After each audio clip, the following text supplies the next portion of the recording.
Damos gracias, Dios, por este tiempo. Ponemos en tus manos nuestros corazones y te pedimos que todo ruido en nuestra mente, en nuestra alma, sea quitado, Dios. Queremos poner toda la atención en lo que tu palabra dice acerca de ti, acerca de nosotros y acerca de esta relación que tienes con nosotros. Te bendecimos, Padre. Te pedimos, Dios, que suplas cada necesidad en los corazones de cada uno de nosotros. Por Cristo Jesús te pedimos esto y te damos gracias por lo que harás. Amén. La Biblia nos enseña, y en la vida es así, es más importante lo que hacemos que lo que decimos. Podemos decir muchas cosas, y generalmente estamos hablando de muchas cosas, pero lo que hacemos realmente demuestra lo que creemos y lo que somos. Eso es lo que puede identificarnos. La gente puede hablar, pero no necesariamente lo que dice refleja quién es la persona. El título de hoy es Acciones más que palabras. Mateo capítulo 21, del verso 28 al verso 32. Lo voy a leer en la Reina Valera 60 y dice así: ¿Pero qué os parece? Un hombre tenía 2 hijos y acercándose al primero le dijo: Hijo, ve hoy a trabajar en mi viña. Respondiendo él dijo: No quiero. Pero después, arrepentido, fue. Y acercándose al otro le dijo de la misma manera: Hijo, ve hoy a trabajar en mi viña. Y respondiendo él dijo: Sí, Señor, voy. Y no fue. El Señor Jesús pregunta lo siguiente: ¿cuál de los 2 hizo la voluntad del Padre? Y las personas a las que les hizo esta pregunta dijeron: el primero. Jesús les dijo: de cierto os digo que los publicanos y las rameras van delante de vosotros al reino de Dios. Porque vino a vosotros Juan en camino de justicia, y no le creísteis, pero los publicanos y las rameras le creyeron. Y vosotros, viendo esto, no os arrepentisteis después para creerle. Cuenta un hombre llamado D.L. Moody, ¿se acuerdan ustedes? Un predicador, un gran predicador, que en cierta ocasión una persona llegó y se le acercó, le dijo: ¿qué opina usted? ¿Qué piensa usted? Mahoma comenzó su ministerio, comenzó su trabajo, su predicación, 600 años después que Jesucristo. Y al día de hoy hay más, ¿cómo se llaman? Más seguidores de Mahoma que de Jesús. El día de hoy sí es cierto, el Islam, las personas que creen en el Islam son más numerosas que los que creen en Jesús. La respuesta de Moody no fue, no sé cuál podrían ustedes imaginar, no fue un escrito, una exposición teológica. La respuesta fue la siguiente: para seguir a Mahoma, para creer en el Islam, no se requiere tomar una cruz, no se requiere negarse. Puede uno vivir en los pecados más oscuros y ser del Islam.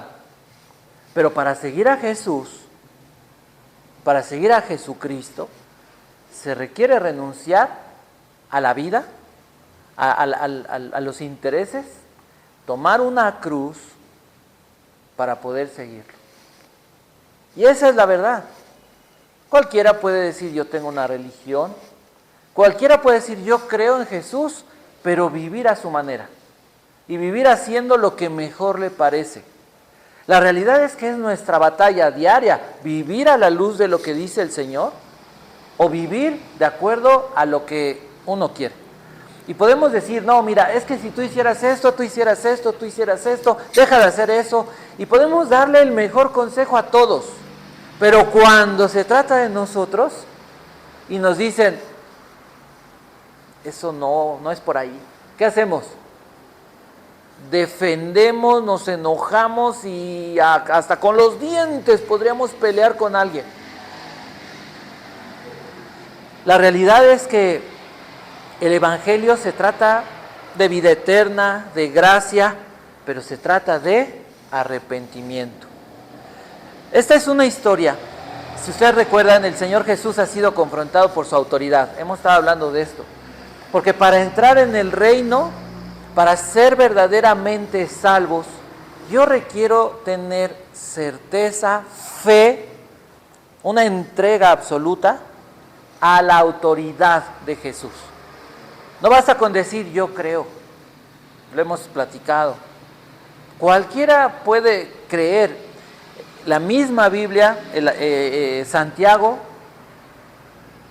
dice, ¿tú dices que crees? Los demonios también creen y tiemblan. Decía Santiago, la fe sin obras es muerta. Es como un cuerpo sin espíritu, un cuerpo sin alma. Ahí está el cuerpo, pero no tiene vida. La fe que se dice, pero que no produce obras, que realmente no se manifiesta en acciones, no es eficaz, no es fe, no tiene vida. En este caso, el Señor Jesús va a usar una parábola. ¿Qué es una parábola? Hagan de cuenta que es una historia que trata de ejemplificar las cosas que están sucediendo, pero llevando a las personas a una enseñanza. ¿Sí? Se usan personajes ficticios, pero que reflejan la realidad de algo que está pasando para llevar a las personas a una certeza, a una enseñanza, a una conclusión. Entonces comenzamos, el Señor Jesús hace esta parábola. Les dice a las personas, el templo está lleno de personas, la mayoría dicen creer en Dios y una gran parte de ellos dicen conocer a Dios y enseñar el camino de Dios, conocer el reino de Dios. Algunos otros son llevados como los niños, los jóvenes. Algunas personas han oído del Dios de Israel y van y se acercan para conocer a ese Dios. Pero Jesús, que es el Hijo de Dios, Dios manifestado como Salvador para la humanidad, es retado en su autoridad. ¿Y tú con qué autoridad sanas? ¿Con qué autoridad enseñas? ¿Con qué autoridad dices ser el Salvador? Eso es lo que está pasando, ese es el contexto. Y por eso el Señor Jesús dice, les voy a contar una historia. Y comienza la historia hablándoles de un hombre, un padre que tiene 2 hijos. Ese padre representa no al Padre Celestial solamente, más bien podría representar a Jesús. Jesús, hablándole a 2 tipos de personas. En el reino de Dios o a los ojos de Dios hay solamente 2 tipos de personas en la humanidad. No son los de un partido y los de otro partido, no son los güeros y los obscuritos, a los ojos de Dios, ¿qué tipo de personas, en qué tipo de personas se vive la humanidad? En los que creen y en los que no creen. En los que se rinden a Jesús, la fe es rendición ante Jesús como Rey, y los que no quieren. Cuando habla la Biblia dice, este hombre tenía una viña, ¿no? Manda a sus hijos a una viña. Dice Isaías capítulo 5, verso del 1 al 7, para que podamos entender por qué hace esta historia el Señor Jesús, porque todo tiene significado y todo se encuentra a la luz del Antiguo Testamento que las personas entendían en ese tiempo. Dice lo siguiente, ahora cantaré para aquel a quien amo, un canto acerca de su viña. Mi amado tenía una viña en una colina rica y fértil, aró la tierra, ¿sí? Primero tiene una tierra, la ara, dice aró la tierra, le quitó las piedras y sembró en ellas las mejores vides. Entonces la viña es el terreno donde se siembran vides. En medio de su viña construyó una torre de vigilancia. habla sobre la protección, habla sobre el cuidado. Dice, y talló un lagar en las rocas cercanas. ¿Para qué sirve el lagar? Para sacar el jugo de uva de donde surge el vino. El vino o la vid representan en la Escritura a la nación de Israel en su relación con Dios, pero esa relación de Dios con Israel, ¿qué produciría? En Israel, gozo, por todo el cuidado, por toda la bendición que Dios había procurado para su pueblo Israel. Entonces, dice, luego esperó una cosecha de uvas dulces, uvas sanas. Pero las uvas que crecieron eran amargas. Ahora ustedes, pueblo de Jerusalén y de Judá, juzguen, Dios hablando. Le dice al pueblo, juzguen ustedes entre mi viña y yo. Piensen en esta pregunta. ¿Qué más podría hacer por mi viña que no haya hecho ya? Dios está preguntándole a la gente, ¿qué más podría haber hecho por ti que no ya haya hecho? ¿Qué sentirías que tu papá, que tu mamá te dijera, hijo, hija, ¿qué más podía haber hecho? Te di todo. ¿Qué te faltó? ¿Qué no supe expresar? ¿Qué no te supe dar? Para que hayas crecido y te hayas comportado y te hayas conducido y te hayas convertido en esta persona. ¿Cómo te sentirías? Ahora, podrías decir, bueno, mi papá falló, mi mamá se equivocó, pero Dios podría haberse equivocado y fallado. Vimos la tierra, el cuidado, la atención, la preparación, todo lo que Dios hizo. Y sigue la pregunta diciendo, porque cuando esperaba dulces, mi viña me dio uvas amargas. Dios esperaba agradecimiento, Dios esperaba adoración. Les voy a hacer, retomo una figura del Antiguo Testamento para que podamos entender esto. El pueblo de Israel es esclavo en Egipto y Dios hizo una serie de maravillas y hay películas y en estos tiempos van a poner otra vez películas y hay series y hay un montón de... la Biblia y en diferentes versiones nos cuentan las maravillas que Dios hizo y cuando las oímos, las vemos, las leemos, nos vuelven a maravillar y decimos, es que es increíble, ¿verdad? Oír que Dios haya hecho todo esto para salvar a su pueblo. Bueno, eso es lo que hizo Jesús. Pero el pueblo de Israel salió de Egipto, de la esclavitud. ¿Para qué? ¿Para qué creen ustedes? ¿Qué le dirían a un judío? Dios te sacó de Egipto, ¿para qué? Para ser libre. Para adorarlo. Sí, eres libre, ok, está bien. Pero ¿para qué te saca Dios? ¿Por qué Jesús vino a morir? ¿Para que tú vivas tu vida como quieras? No, para que lo adoramos. El Señor le dijo, dile al faraón, deja ir a mi pueblo, para que me adore. Literalmente lo dice la Escritura en Éxodo capítulo 4. Entonces, Dios quiere hacernos libres y Dios quiere que vivamos y para eso Jesús murió.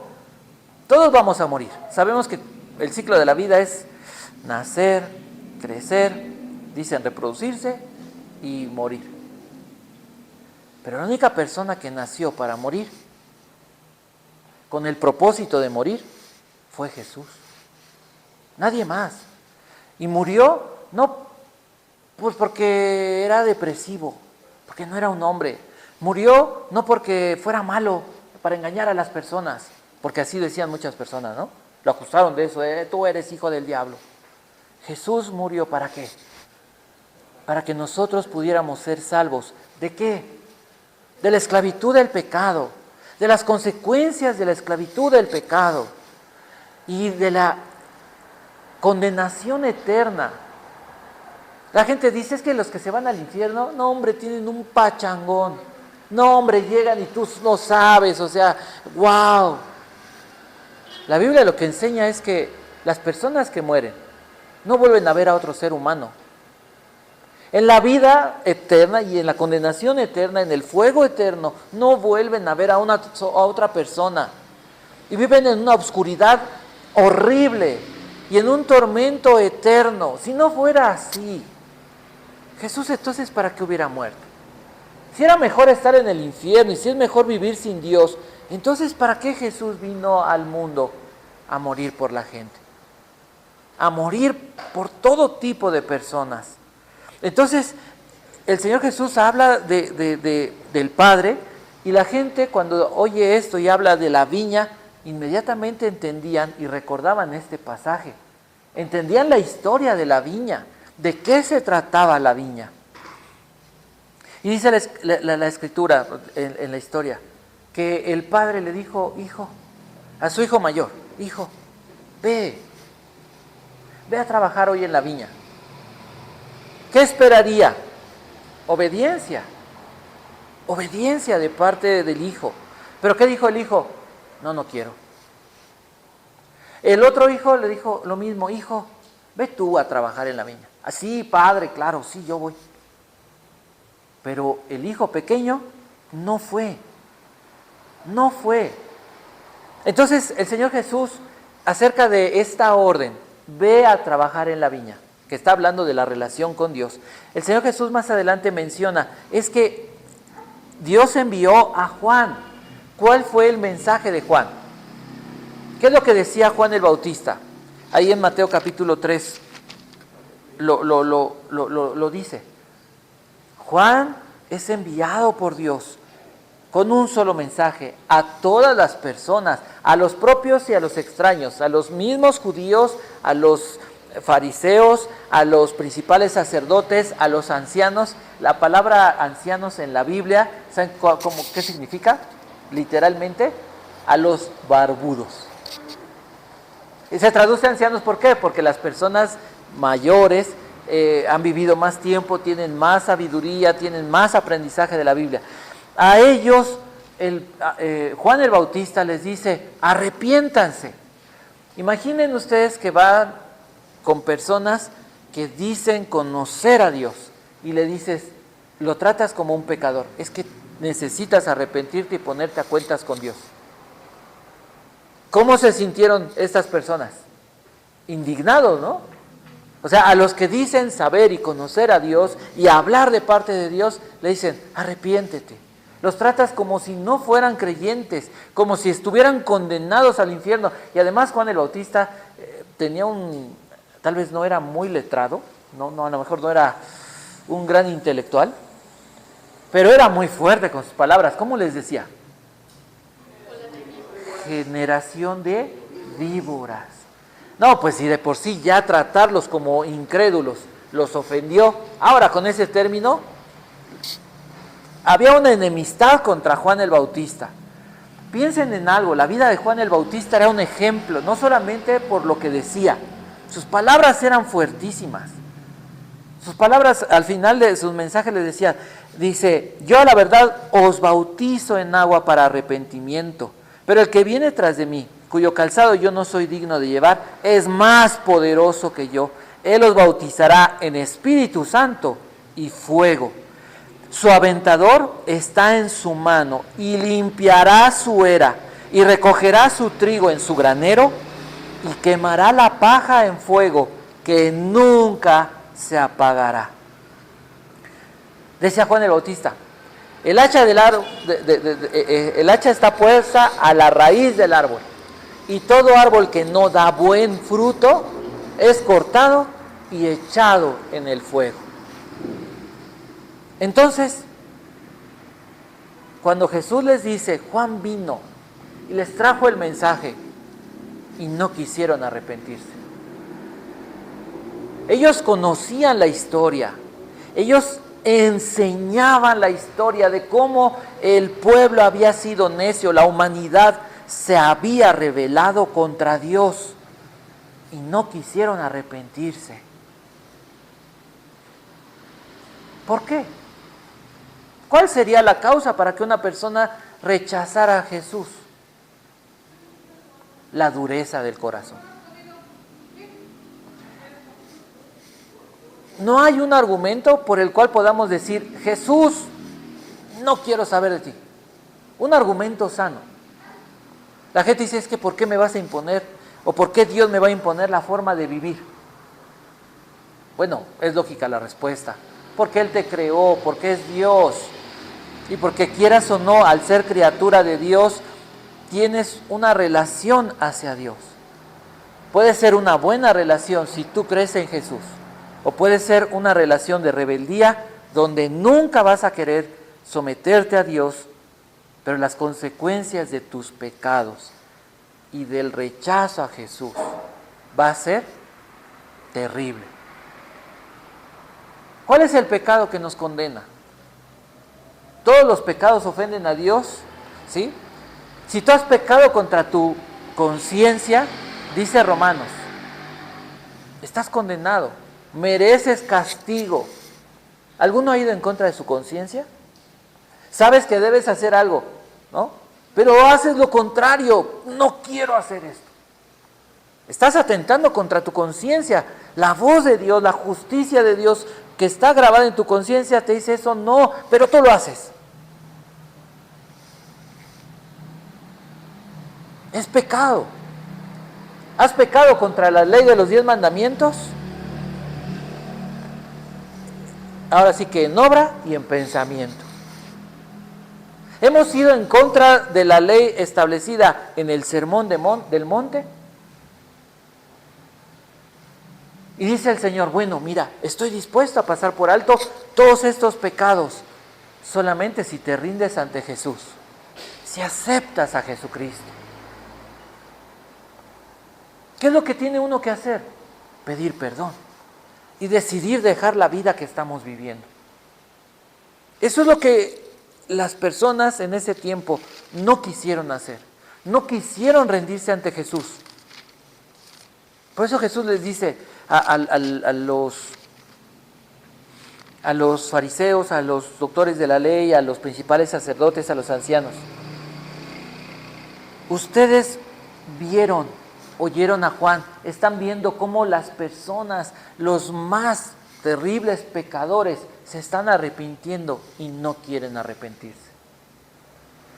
Como le preguntó Isaías, Dios a través de Isaías al pueblo, ¿qué más puedo hacer por ustedes que no haya hecho? Es una historia que es trágica para un grupo de personas,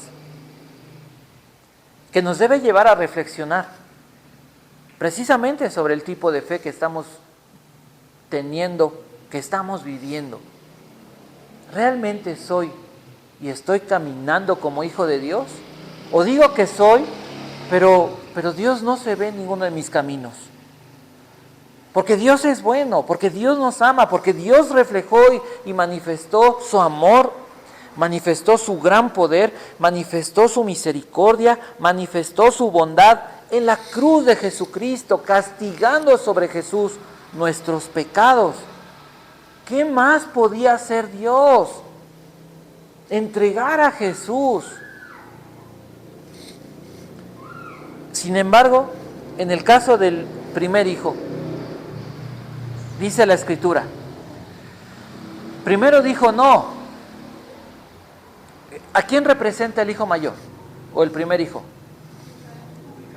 A los publicanos y las prostitutas, que en ese contexto eran lo peor de la sociedad, las personas más alejadas de Dios. Tú pensabas en un pecador así que dijeras, oh, era un publicano, era una persona inmoral. Bueno, de entrada su estilo de vida era rebelde y era contrario a Dios. Sin embargo, lo que dice el Señor Jesús, se arrepintieron. Esas personas se arrepintieron. ¿Quién hizo la voluntad del Padre? Los que se arrepintieron. los que decidieron creer en Él. Entonces, ¿cuál es la enseñanza de este pasaje? Dijimos, hay dos tipos de personas. A los ojos de Dios hay dos tipos de personas. Primero, las personas que dicen una cosa, pero que hacen totalmente otra. Sí creemos en Dios, decían ellos. Lucas capítulo 7, verso 30 dice lo siguiente: pero los fariseos y los expertos en la ley religiosa no aceptaron el plan de Dios para ellos, porque rechazaron el bautismo de Juan. ¿Por qué el bautismo de Juan era importante? ¿Por qué era importante? Porque hablaba de arrepentimiento. Para acercarse a Dios no hay que portarse bien, no hay que prepararse, no hay que ser bueno y entonces me acerco a Dios. Para acercarse a Dios hay que arrepentirse. Juan bautizaba, decía, mira, necesitas morir, y los metía al agua. El agua en el bautismo de Juan representa la muerte. ¿A qué estaban muriendo esas personas? A su estilo de vida. Por eso él no bautizaba a los fariseos, porque si él hubiera bautizado a los que enseñaban la religión, a los religiosos de ese tiempo, hubiera dicho, pues es que todos es parejo. No, los que venían arrepentidos y decían, mi vida está mal, mi vida es un desastre, necesito de Dios, eran los que eran bautizados. Morían a su vida y literalmente cuando se levantaban, ellos entendían, era el comienzo de una nueva vida. Una vida entregada a Dios, una vida que caminaba con Cristo, una vida que iba a hacer las cosas a la manera de Dios. Eso es lo que hicieron. ¿Quiénes? Los peores pecadores. Fueron los que estuvieron dispuestos a decir, Dios, merezco la condenación, pero si estás dando una oportunidad, un mensaje de esperanza, ese mensaje yo lo recibo.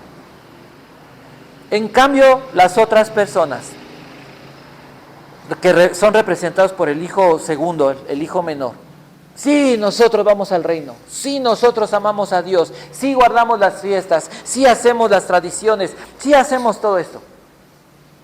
Pero cuando Jesús les dijo, necesitan amar a Dios, necesitan rendirse a mis mandamientos, creer en mí, ¿qué fue lo que hicieron ellos?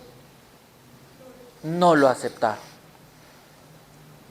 Lucas 7:29 dice así: cuando oyeron esto, todos, hasta los cobradores de impuestos, coincidieron en que el camino de Dios era el correcto.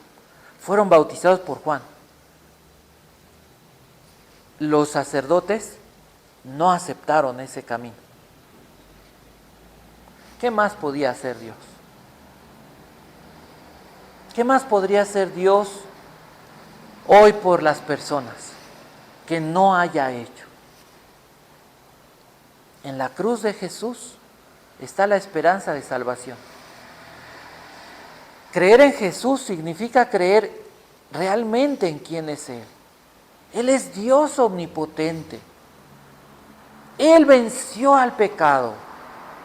Él venció a la muerte. Él vivió la vida justa que nosotros no podemos hacer. Y Él está dispuesto a aplicar su justicia para nuestras vidas. Él está dispuesto a perdonar nuestros pecados. Él estuvo dispuesto a sufrir la ira de Dios sobre sí para salvarnos a nosotros. ¿Qué más podía hacer Jesús? ¿Qué más podía hacer el Padre? ¿Qué más se puede hacer que no haya hecho Dios ya por la humanidad? Una persona que está en la cárcel, una persona que está a punto de morir, una persona que está en un velorio, cuando oye esto, seguramente se sentaría a reflexionar. ¿En qué condición estoy? ¿Cómo he vivido mi vida? ¿Cuál sería mi situación a los ojos de Dios? ¿Soy de los que entrarían en el reino o de los que no entrarían en el reino? Y una persona que no ha hecho la paz con Dios, en una forma natural, normal, tendría que rendirse a Dios. Tendría que recapacitar. Tendría que pensar si su vida ha sido buena. Tendría que pensar cómo está su corazón. Porque a los ojos de Dios el corazón es un pozo lleno de suciedad, profundo, tal vez sin tocar fondo. A los ojos de Dios una persona sin Cristo es una persona sola. Es una persona abatida. Es una persona que no tiene lo más importante después de esta fe salvífica, la esperanza. Sin Cristo no hay esperanza. Porque ninguna religión, ninguna persona puede darnos certeza y esperanza de salvación, esperanza eterna de saber que en esta vida, en medio de cualquier situación, Dios va a estar con nosotros. Queremos que Dios, y véanlo en la Biblia, el pueblo de Israel salió de Egipto y tenía que llegar a Canaán, pero de Egipto no era cruzar el Mar Rojo, y el siguiente paso estaba Canaán. Había un desierto de por medio. Ellos querían, ya, Señor, aquí plantamos y aquí. No. La tierra de Canaán representa una tierra de humillación. Una tierra donde el ser humano se humilla y vive en obediencia a Dios, rendido a la adoración a Dios. Eso representa Canaán. ¿Pero qué creen? Que inmediatamente que el pueblo pasó y cruza ese mar y empieza a caminar en el desierto, lo primero que surge en su corazón en el desierto, ¿qué fue? La queja. Porque queremos las cosas de parte de Dios rápido. Dios prometió salvación, Dios prometió vida eterna, Dios prometió estar con nosotros en los procesos, pero no queremos los procesos de parte de Dios. Y los procesos son lo más importante.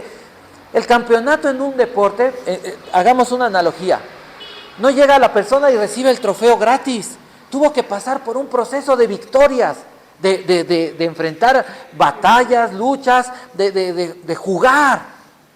Y al final, después de ganar, reciben el trofeo. Para llegar a la humildad, todos decimos, yo soy humilde. ¿Quién se cree orgulloso? Nadie, ¿no? Todos decimos, no, bueno. Pero mira, de todos yo soy el menos orgulloso. Sí.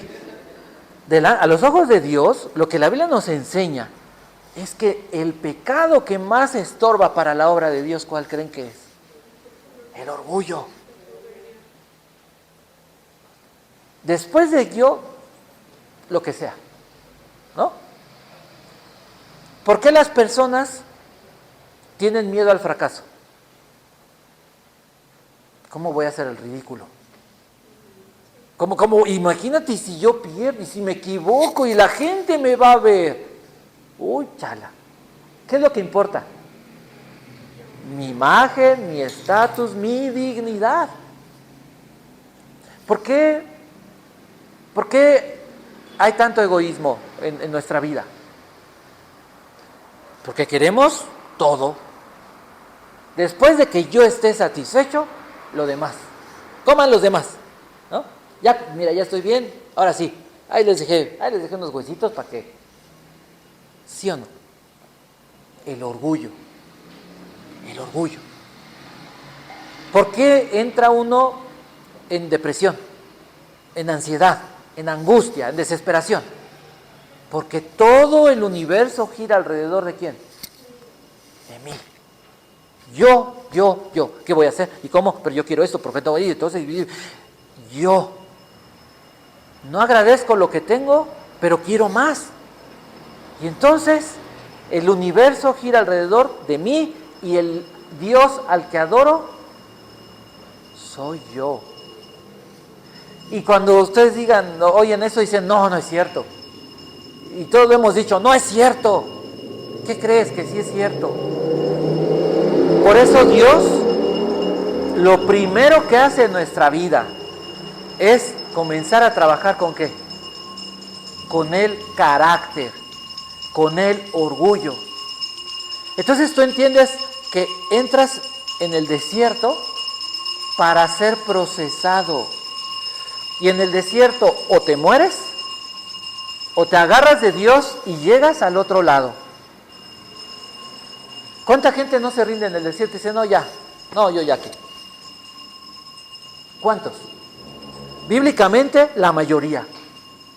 Bíblicamente, la mayoría. Y dices tú, no es posible. Sí, la Biblia nos está retratando y nos enseña el corazón. Es terrible ver nuestro corazón. Porque dirías, no, pues Miguel, ya sabes cómo es. Perdón. No, no es así. No es así. No lo vean así todos volteados. No, pero es la realidad. Ay, no, sí, entonces se le ve ese. No, sí, claro.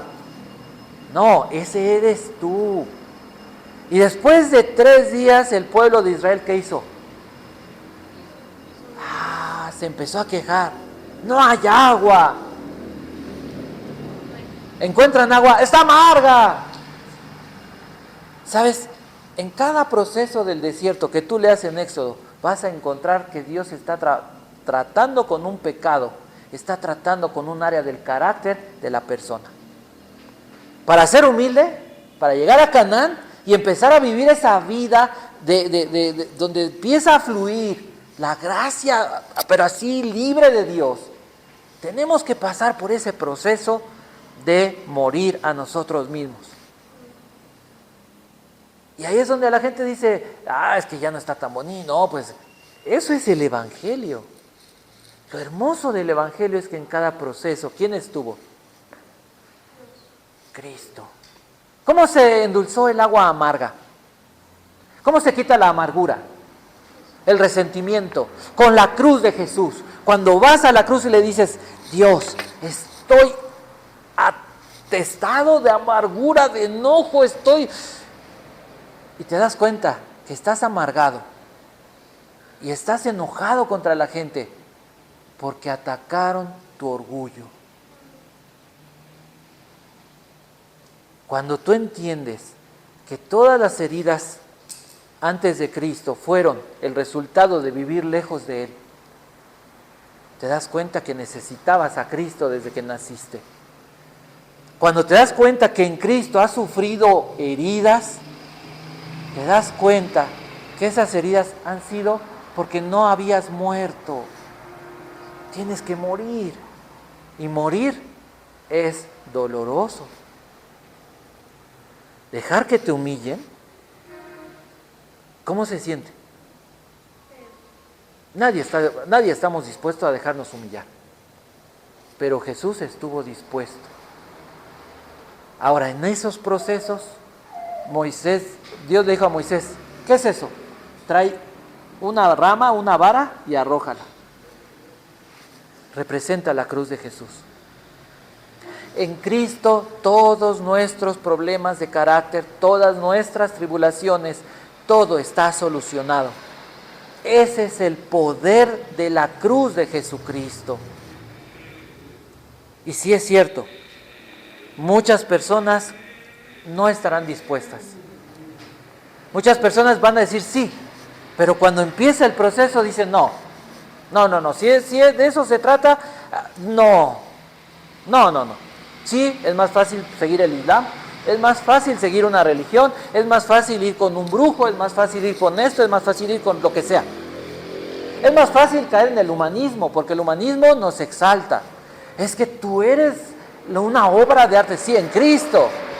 Pero para hacer esa obra de arte, Dios tiene que pulirte, y ese pulir habla de un horno, habla de un trabajo, habla de cincel, habla de que tú, por causa de tus pecados y tus malos deseos, te hiciste pedazos y te levantaste como un gran ídolo. Y Dios no acepta y no comparte su gloria con nosotros. La realidad es que Dios nos enseña cómo caminar en victoria. Y esto debería de darnos un gusto. ¿Cuántas veces te has preguntado por qué no me sale nada bien? ¿Se lo han preguntado? ¿Alguna vez han dicho, ¿y ahora cómo le hago? ¿Y cómo llegué aquí? Y Dios te dice, hijo, hija, pero Dios está dispuesto ¿a qué? a perdonarnos y a ayudarnos. En el proceso siempre va a estar Jesús. Él lo prometió. Entonces, ¿cuál es nuestra necesidad? ¿Cuál es el problema? En este caso, ¿cuál era la necesidad de los publicanos y las personas inmorales, los peores de la sociedad, los más grandes pecadores? ¿Cuál era la necesidad? El perdón de pecados. Ser perdonados de sus pecados. ¿Cuál es la más grande necesidad que hoy tenemos? Arrepentirnos. Porque hay muchas cosas en nuestro corazón que Dios sabe, que a lo mejor hasta se nos olvidaron ya, pero que están estorbando para que podamos experimentar esa plenitud con Cristo.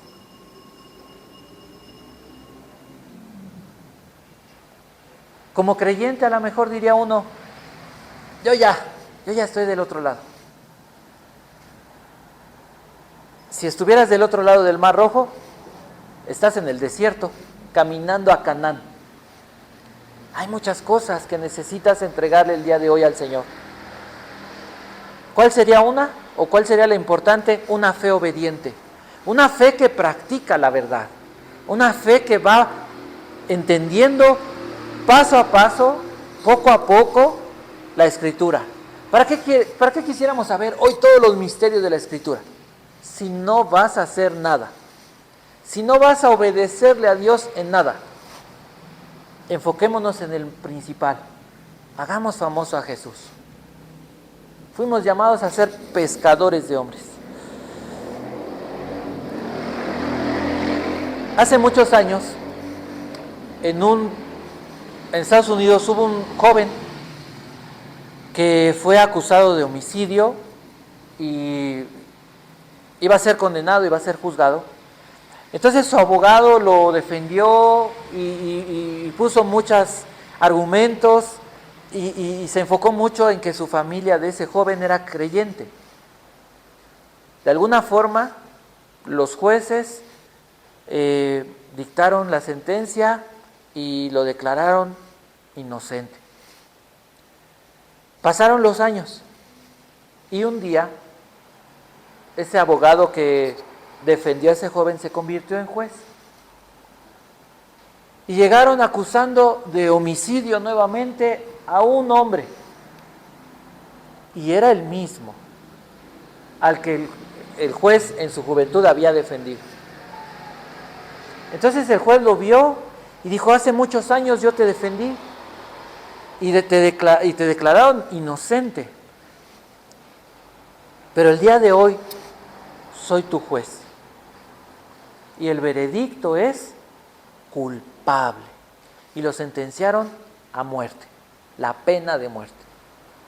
Esta historia se parece a la realidad espiritual de cada persona. Porque un día, en la vida, Jesús es nuestro juez defensor. Que tú puedes haberte equivocado y haber pecado de todas las maneras posibles, pero si vienes a Cristo y le dices, me rindo delante de ti, y te arrepientes y renuncias a esa vida, Jesús como ese juez defensor te declarará inocente y te dará vida eterna. Y Jesús prometió, yo voy a estar contigo y te voy a ayudar. Y Jesús dijo, y el que tenga hambre, venga a mí, yo soy el pan de vida, yo soy el pan que descendió del cielo. Y si alguien tiene sed, si tu alma está sedienta, ven a mí y bebe. Jesús da vida eterna, agua viva. Pero si tú dices, no me interesa, el día que mueres, Jesús ya no va a ser un abogado defensor. Ese día Jesús se convierte en el juez. Y ese día toda persona que no se arrepienta será condenada a la muerte eterna. Y a la gente dice, es que no hables del infierno. Jesús habló del infierno. Y si yo no hablara del infierno, estaría entonces diciendo que Jesús fue demasiado severo. Y yo estaría juzgando a Jesús como alguien que no sabía hablar con misericordia porque hablaba del infierno. Jesús habló del infierno porque Él vino a salvar del infierno. Si yo no hablara del infierno, entonces estoy diluyendo el mensaje de la cruz y estoy diciendo que la cruz no fue tan necesaria. Es importante que entendamos esto. Necesitamos hablar de la cruz y necesitamos venir a la cruz de Jesús y pedirle que nos redima. Y pedirle que por cada pecado aplique su justicia, nos lave con su sangre preciosa para dejarnos en una buena relación con Dios y poder caminar ese proceso destino a esa vida abundante y victoriosa que Jesús ya logró. Porque enfrentaremos batallas, pero en la vida no todo es sufrimiento. Y en el sufrimiento con Cristo, dice la Escritura, tenemos un abogado y tenemos la esperanza de victoria. En el mundo tendrán aflicción, pero confíen en mí, yo he vencido al mundo. Vamos ahora.